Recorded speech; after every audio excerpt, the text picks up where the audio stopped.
اوكي بقر بحتك خاخ تفو ابتي هورت مقع فولف ميدا ساسانو يردن بيسي السلام عليكم.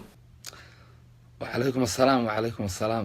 اوكي سيت هاي aaduna fiican walaal. اوكي waxaan maqlay boqor xaaq tufuu gabdhaha ayuu caayaa qas weyn iyo qas yar noo ka sheekaya marka arintaadu maxaad ku leeyahay walaal gabdhahna waan jecelahay la ilaaha illa.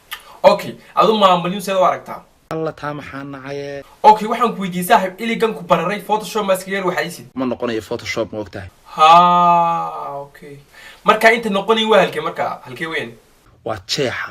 ha inta jeexa waan gartay saas ka dhaqsiinto no adu 19 kana dhaqsiinsantahay facebook marka ku jirtid horta waxaan ku weydiinay habeenkii dawada live ku jirtay soo xasuusi in iska mirqaamayay dadku de ha ay dadku lahaayeen ninkan takhsiinsanay mirqaansan live ka dhexdeeda habeenka maxaad qabanaysaa horta no anu waxaan ku mirqaamayay gabayada sayidka iyo taariikhda inaan barto ayaan ku mirqaansanaa ha iska baro laakiin de wala live kii takhsiinta kale ilaali waa live kii takhsiin isku mid maabe okay marka waraysiga ma sii wadnaa soo ka qalina walaal iga qalada walaal ilaah baan ku dhaariyay okay waa su'aasha ugu dambaysan ku weydiinay oo ah eriga qada maxaa loo soo gaabiyay waxa loo soo gaabiyay qadaad weyn